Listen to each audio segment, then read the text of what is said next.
To be testing this Swedish Klovsjo, and I know I said it wrong, so I apologize, and I'll just show you the picture instead. You will get an ounce of this lovely long wool. I mean, look at the wool on this sheep. Isn't that cool? That is so cool. This is a dual coated long wool, and that's about an ounce right there. And let's pull out a staple, and you can see the different coats on this sheep. So you have this inner coat, and then you have the long outer coat, which is very coarse. This is probably more of a coarse grade. This is a very coarse grade right here. Okay, so we're going to scour it and prep it for you.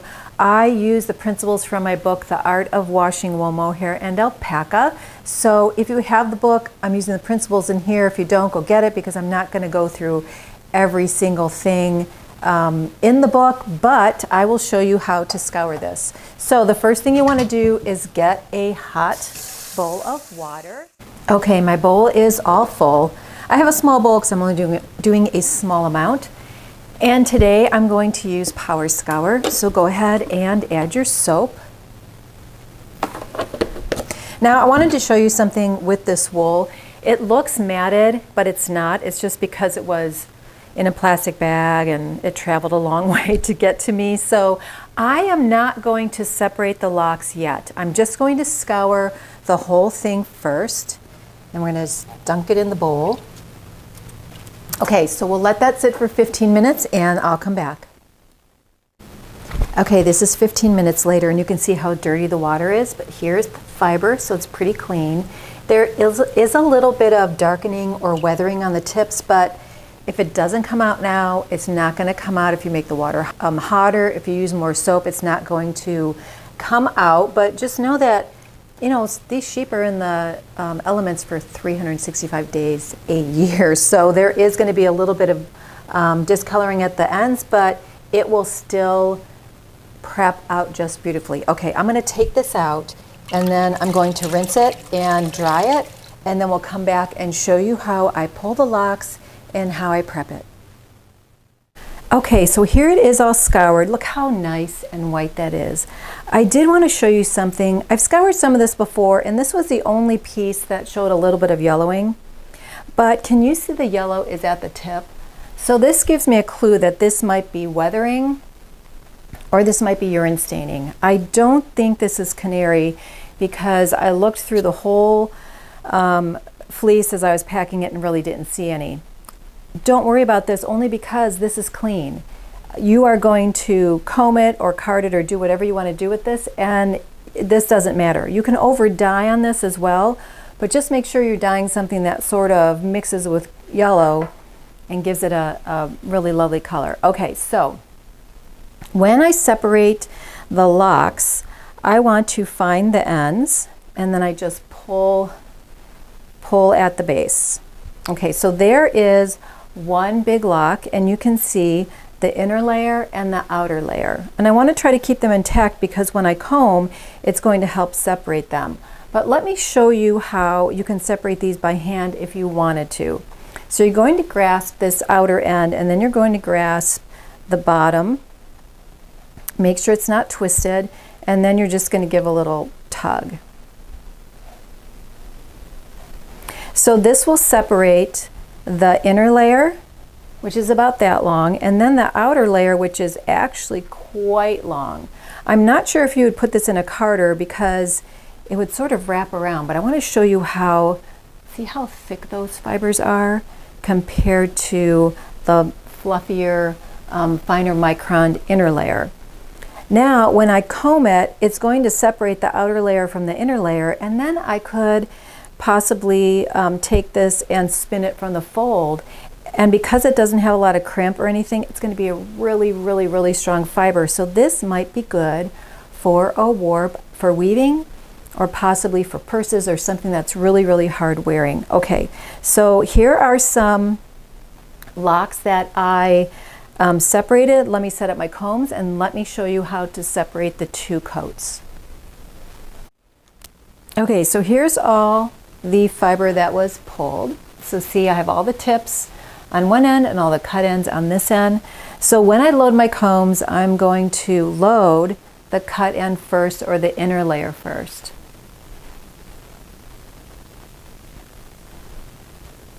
Now take care when you're loading these combs so you don't poke yourself, which can happen.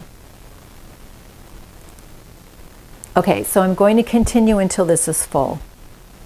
Okay, now that I have this all lashed on and all the tips are down here, all the bases are here, I'm going to just start combing and starting at the ends first and just pulling it through. Okay, it's getting a little staticky, so I might actually spray it with a little bit of water.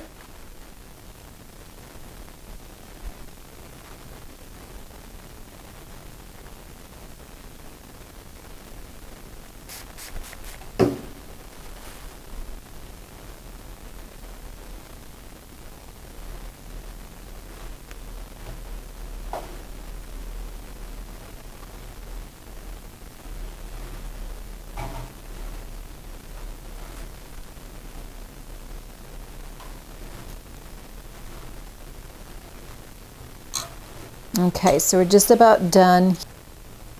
Make sure you put your hands like this and not over this way so you don't get poked. We'll take off that waste.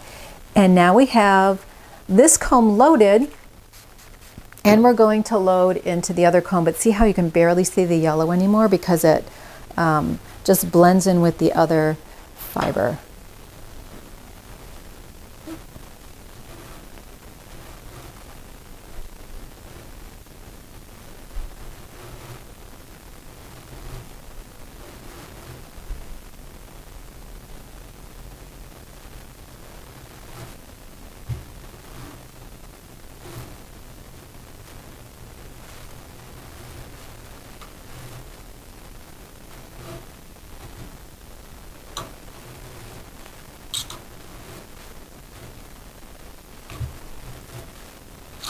Okay, so now we have this comb done. Look how look at that. Look at the sheen on that. Isn't that pretty? Okay, let me get a diz and we'll go ahead and diz that off. Okay, so this is the diz I'm using. I need to have this little threader. I'm going to put it through, I think I'll put it through the really big hole. So remember, this bottom part, the part I'm threading through, this is all the outer layer. Now this is the inner layer. But when it dizzes off, it's going to pull the long outer layer first, and then it will take the inner layer. And you'll see that once I get done and put it on the table.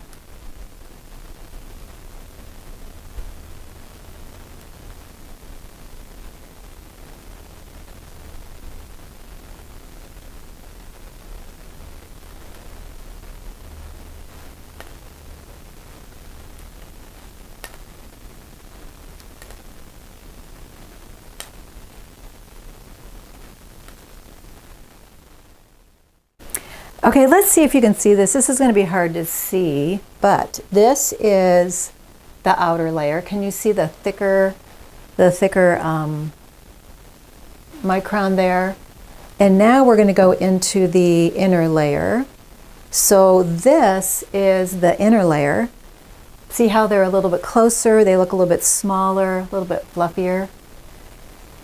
And there's the most inner layer. So you can actually tear this apart and you can break off the outer layer and the inner layer because this is softer and this is not quite as soft. Anyway, but that's how you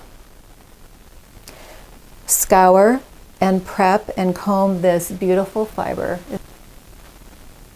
And there you go, all shiny and white, and I can barely see that yellow that's in there. I mean, it didn't even change the color of the fiber.